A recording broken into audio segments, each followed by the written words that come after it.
Hi friend, আমার চ্যানেলে নতুন একটি ব্লগে তোমাদের স্বাগত জানাই। দেখো, সকালে ঘুম থেকে উঠে আমি আমার ঘরের বাসি বিছানাটা পরিষ্কার করে নিচ্ছি। আমার 1 মাসের ছোট্ট মেয়ে, তাকে নিয়ে আমি আমার ঘরের সারাদিনে কী কী কাজ করি সেগুলো তোমাদের সামনে আজকে তুলে ধরবো। সকালে ঘুম থেকে উঠে আগে আমি আমার বাসি বিছানাগুলো পরিষ্কার করে নিচ্ছি। এই যে আমার মেয়ে শুয়েই আছে, এ সময় ঘুমাচ্ছে, এর মাঝখানে এর ফাঁকেই আমি সব কাজগুলো তাড়াতাড়ি করে সেরে নেবো। তো চলো, তোমরা ভিডিওটা দেখতে থাকো।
তো দেখো, তোমরা ঘরটা গুছিয়ে নেওয়ার পর আমার ঘরটা কীরকম লাগছে। তো দেখো, একটু জল খেয়ে নিয়ে আমি এবার ব্রাশটা করে নেব। তাড়াতাড়ি করে ব্রাশটা করে নিই, কারণ মেয়ে ঘুম থেকে উঠে পড়লে আমি আর কিছুই করতে পারবো না। তো দেখো, ব্রাশ করে চলে এসে আমি চা নিয়ে বসে পড়েছি।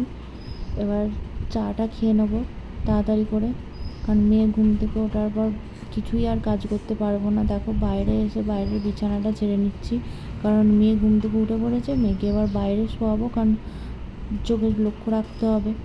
তো তাই জন্য ঘরের মধ্যে এখন আর থাকবো না, বাইরে থেকে কিছু কাজকর্ম করবো।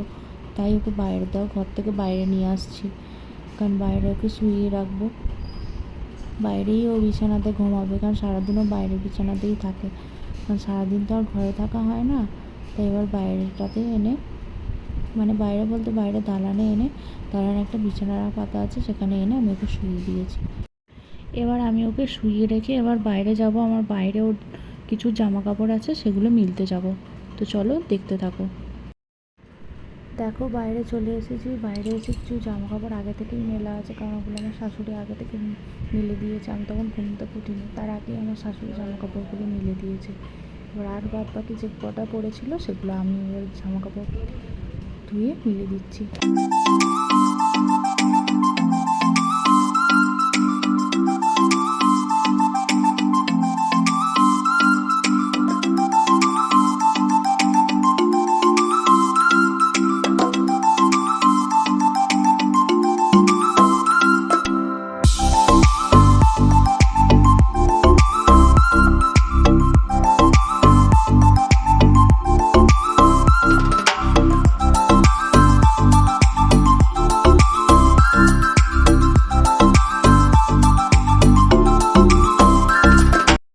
জামা কাপড়টা মেলা হয়ে গেছে, এবার আমি ঘরে ঢুকছি। যে এদিকে আমার শাশুড়ি মা রান্না চাপিয়ে দিয়েছে, কারণ আমার বর সকাল 6টায় কাজে চলে যায়, তারপর আবার 10টার সময় খেতে এসে আবার কাজে চলে যায়। তো এই দেখো, এসে দেখছি শাশুড়ি মা দোলা রাঙাচ্ছে, কারণ মেয়ে ওখানে ঘুমাচ্ছে না, তাই জন্য। আর আমার শ্বশুরমশাইয়ের কোলে মেয়েটা শুয়ে আছে। আর এদিকে বাইরে বৃষ্টি শুরু হয়ে গেছে।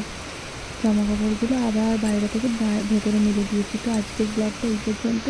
যদি ভালো লেগে থাকে তাহলে একটা লাইক, কমেন্ট, শেয়ার করে দেবেন।